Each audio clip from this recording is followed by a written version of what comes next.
absolutely different. Difficult. It's very different because I know that this line does not belong to this. It should not be read after this. Right. But they come on the same page. Right. How are we going to approach this? So I don't know how Persian speakers will adapt to a book like this because they know them already. This is kind of an introduction to Hafez for people who aren't going to read Iraj and Liz's book of ghazals. It was also done for a publisher, and it had certain, these were the constraints that we have. And we worked with did the publisher set that? Okay, well, the publisher said we couldn't do one. First we said, we can't do it, it's untranslatable. Yeah.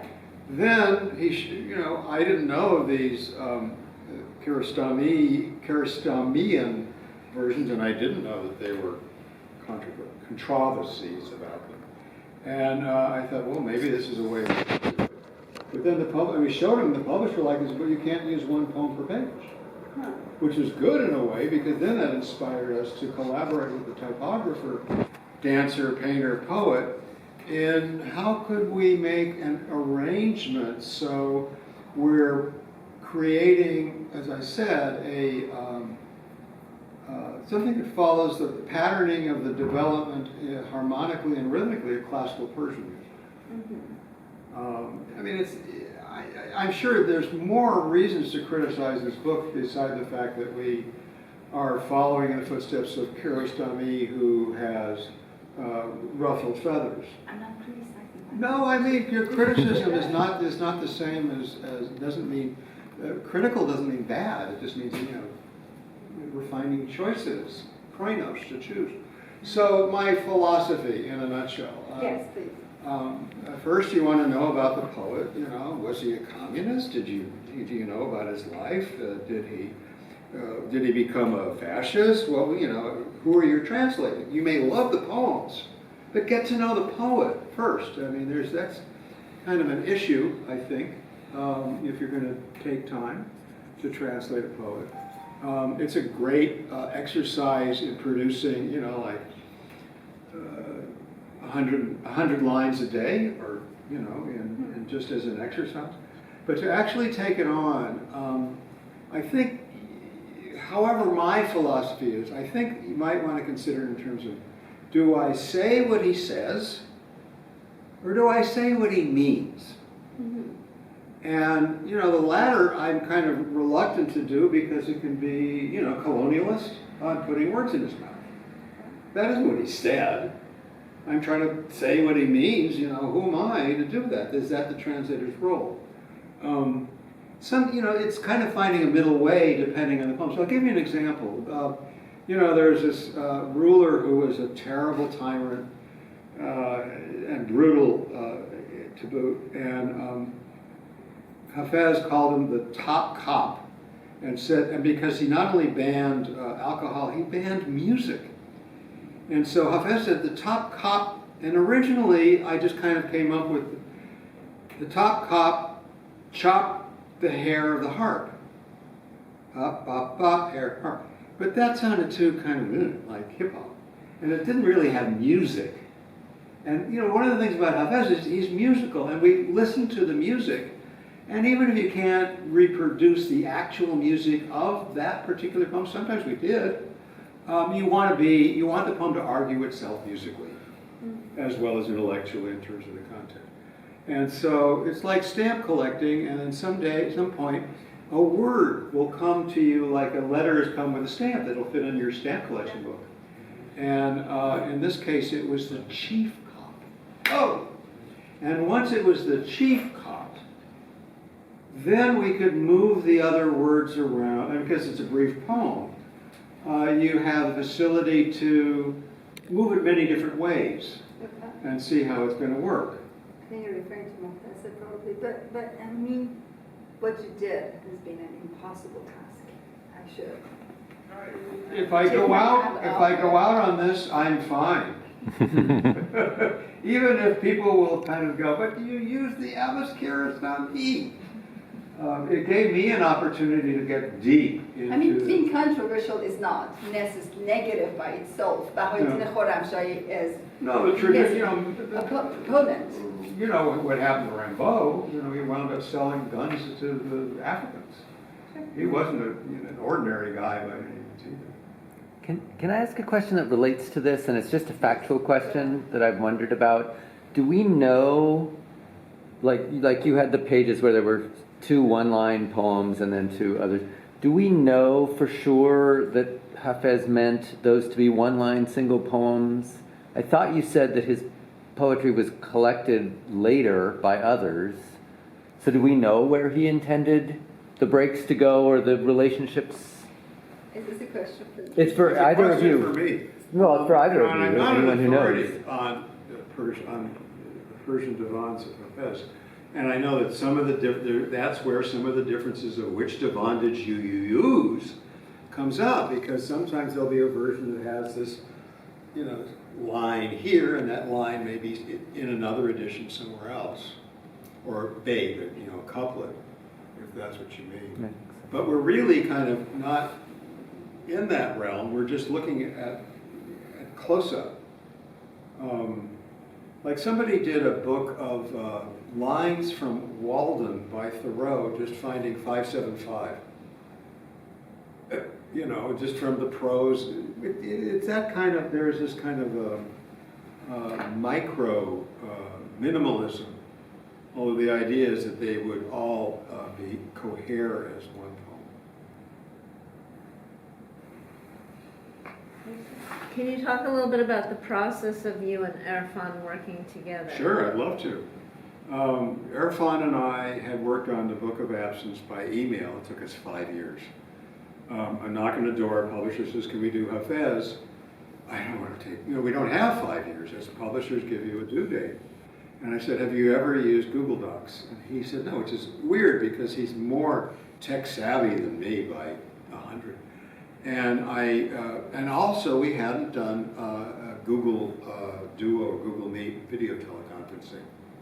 So I introduced a Google Doc to him in a video teleconference at the same time. And I showed him that you could make a word larger or smaller, or put comments in the margin, and that we both could work on it at the same time, and it would retain original drafts that you could go back to. And my gosh, it was like I couldn't wait to wake up in the morning.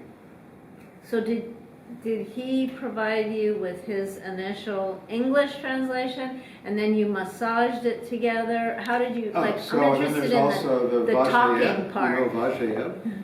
Huh? Vajhayeb, the dictionary? Yes. So, yeah, you have a good point. I picked about a third based on it was Hafez's birthday, Hafez Day, and people were just quoting, couplets. And I would put them into a translating thing so I could get a sense of what they were, and I'd show them to him, and then he would give me a more paraphrased version. But as I found working with a Chinese native speaker when we worked together, when I began translation, something happens where at some point there's no hierarchy anymore. And you're both aware of what the issues are, and you're both aware of what one person had done, maybe what you can do what the other person didn't do. It's like we're in a car, and sometimes one will take the wheel, sometimes the other will take the wheel, sometimes we both take the wheel. The great thing about collaboration is it just kind of removes a lot of barriers. But the process was, we started with the Kiarostami to have selections. And then we saw that there were more in other poems that we both liked. And that's sort of how we built it out that way. And I usually gave him the final vote about things. He's Persian, he knows these poems inside and out. Right? And he was very kind of, I don't want to say strict, but mindful of really getting not only the meaning right, but the meaning and the music as being co-determined. Thank you. Yeah. Hi, thank you. So I noticed you used different lines from different poems, different ghazals. while you were reading, it would like read one line, and then it would like go to another poem. Was that just because you were presenting, or is that how it is? These are brief poems, you know, like haiku.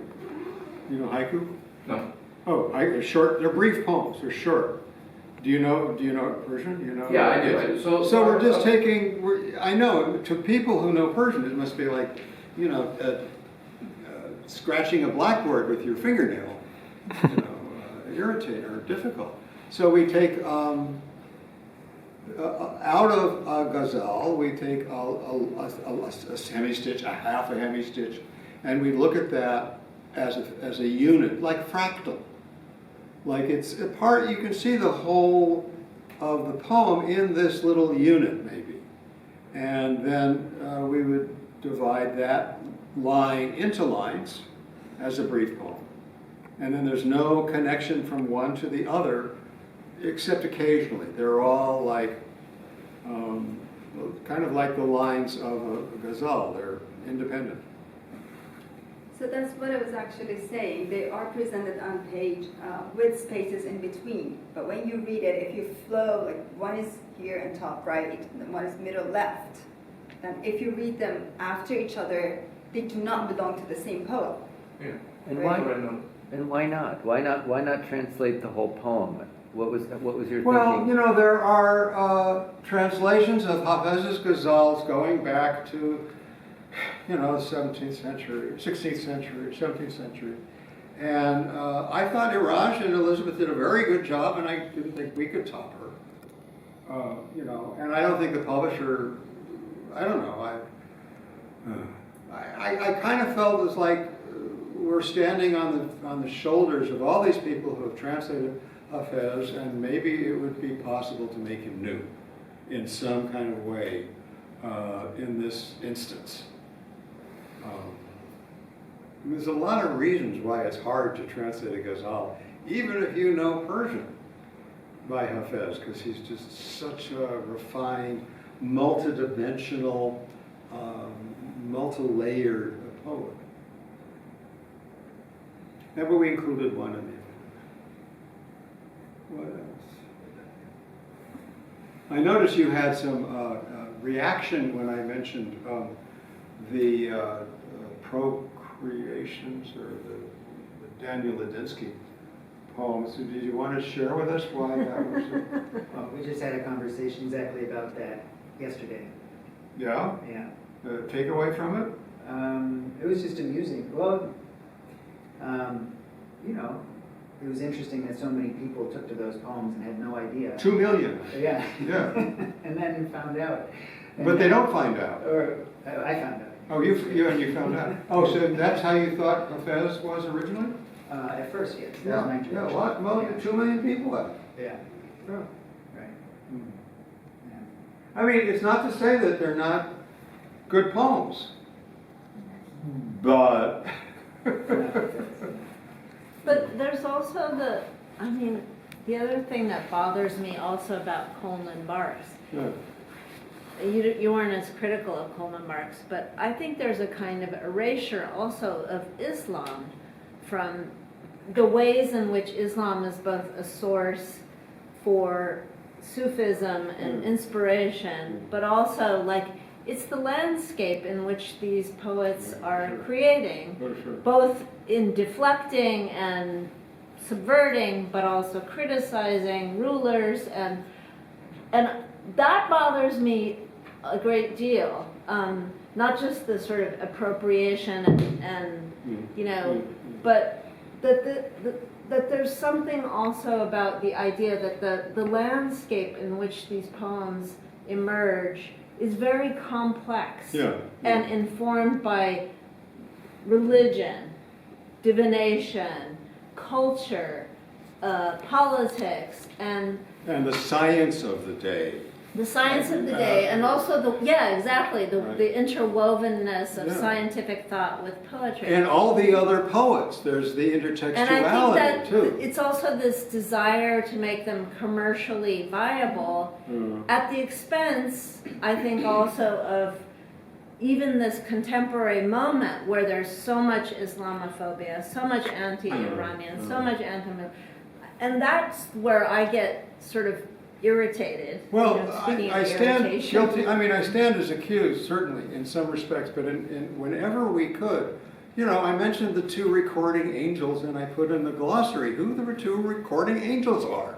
Mm-hmm. I mean, this is, I kind of helicoptered in and hit the ground running. But from the very minute I began, I considered myself a student of Islam, and not of an importer or an exporter. Yeah. And that became my channel to do so. And there's a lot of Islam in the book. I'm without a teacher as yet, but your points are absolutely correct, and I totally agree, and in many respects, because as I said, it's a book that's published by a commercial publisher, not a publisher of poetry who is happy with 500 copies being sold. So there's kind of a finding the middle way. And in any case where I can, and I didn't think I needed to here, but I kind of spend a moment to talk about what is Sufism and what is Islam, Quran and the Prophet, because I consider that kind of like the gift of this book gives me the opportunity now afterwards to learn more how I can do that in an appropriate way. Well, Yeah. thanks. Thanks for you. being attentive to that. Huh? Yeah, I think it's really important to have that intention in translation. And also, I think it's really important to work with native speakers because, as we all know, Hafez's language is like incredibly sophisticated, and also sophisticated because he was aware of all the possibilities of how people might interpret, right? Mm-hmm. Which is something that Iranians are also dealing with now today with censorship, So anyway, I don't want to talk too much, but I appreciate that you're mindful of those things. Wonderful. It's my purpose. Gary, thank you so much for your time. And for being so open and welcoming to all comments and everything. It was a beautiful afternoon with you, and I appreciate it. Thank you for being here today with us, and thanks to Senator